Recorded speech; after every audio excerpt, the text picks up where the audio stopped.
cave was discovered in 1974. There was road construction outside, and some children were playing ball, and their ball rolled in, and they went after their ball, and they found this cave.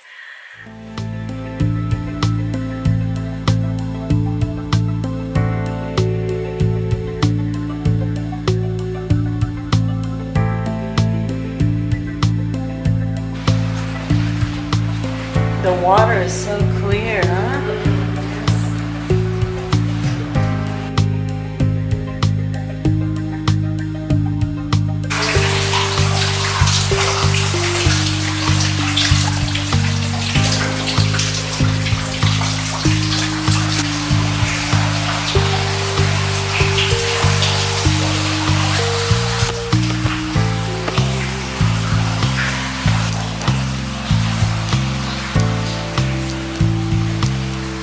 See, the new stalactites are growing here, the baby ones. And you can even see little drips of water coming off of them, which is dripping the calcium and magnesium. Which on this path and through that door that the boy's ball had rolled in.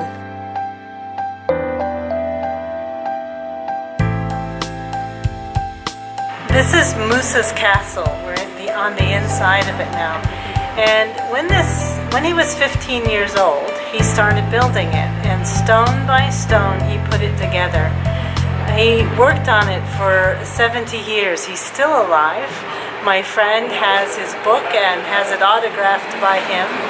He's also created a wax museum on the inside, which we'll have a look at.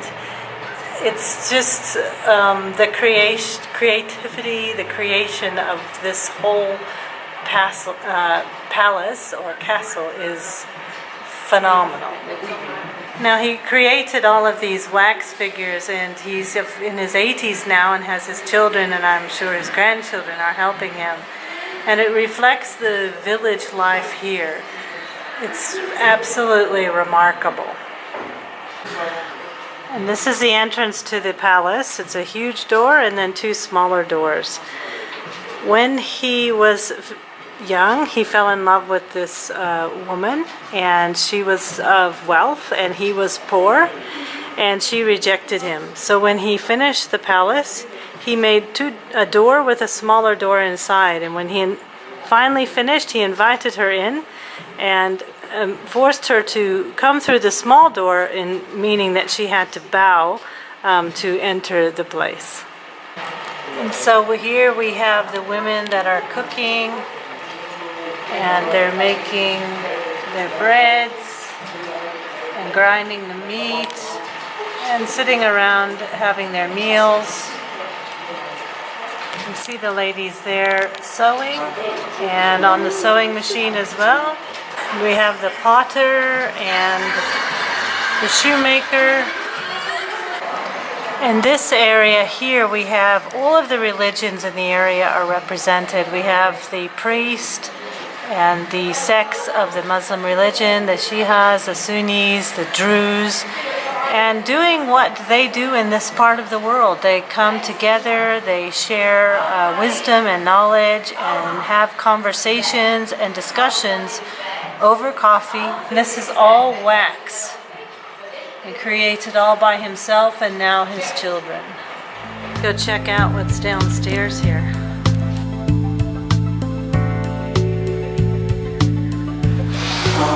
We've come down below the ground level floor into the first basement floor. There's one below.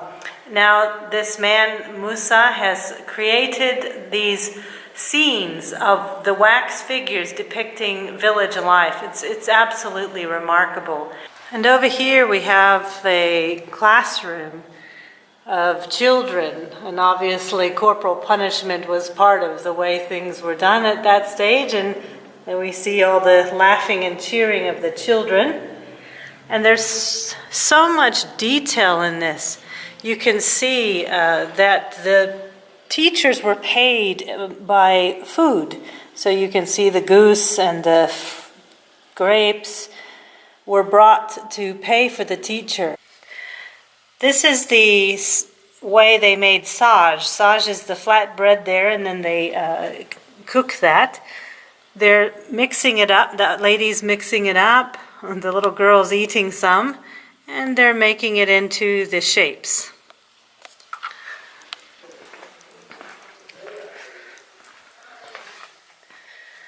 And we see here the mother is teaching the children in the home, playing, and the music and festival time, singing together, playing musical instruments.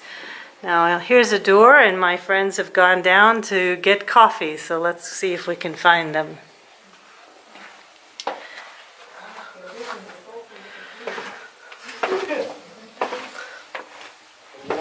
I can smell the coffee. So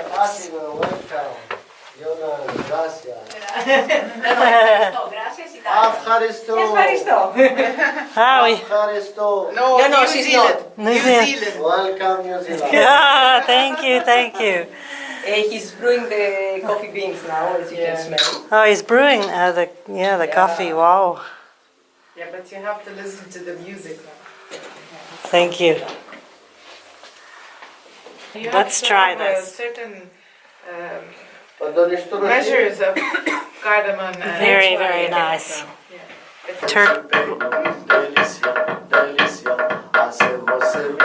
Here he is grinding the coffee beans.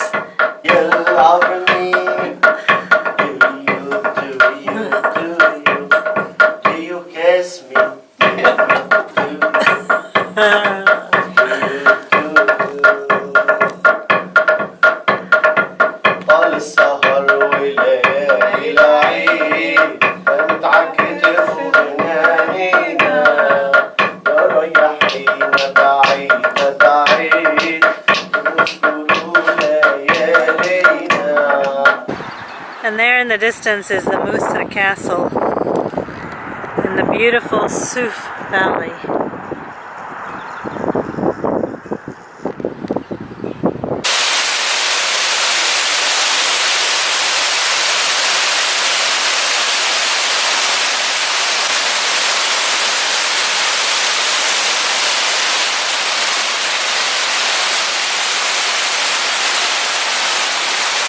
We're on our last stop for the day in the Chouf Valley. We're at the top of this mountain here, and we are going into the Mir Amin Palace.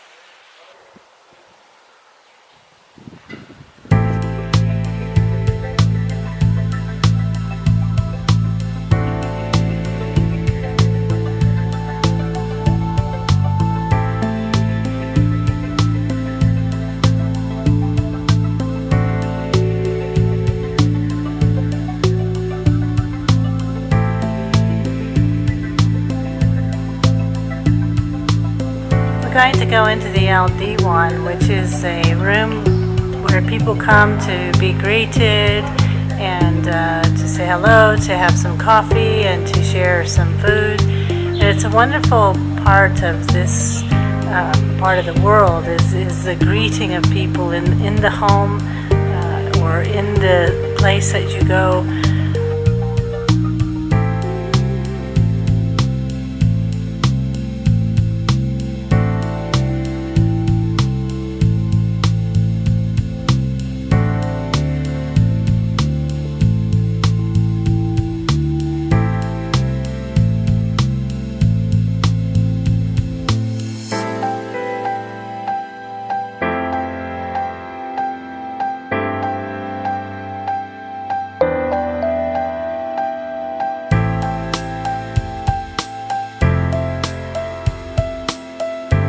We're going to finish our time here in Lebanon for this visit. We'll be heading back down the Chouf Valley and then into Beirut. And tomorrow I'll be heading back to Dubai and friend going off to Greece. So I encourage you to take time to travel locally. See if you can go somewhere this week or this month where you can travel and just absorb and appreciate the things that are around you. I've lived in Dubai for almost 20 years coming now, and this is the first time that I've been to Lebanon. It's only a 3-hour flight, and I've never come before. There are so many opportunities around us, and they help us to broaden our horizons and to understand people better, understand their backgrounds. So I encourage you to do that. Have a fantastic week.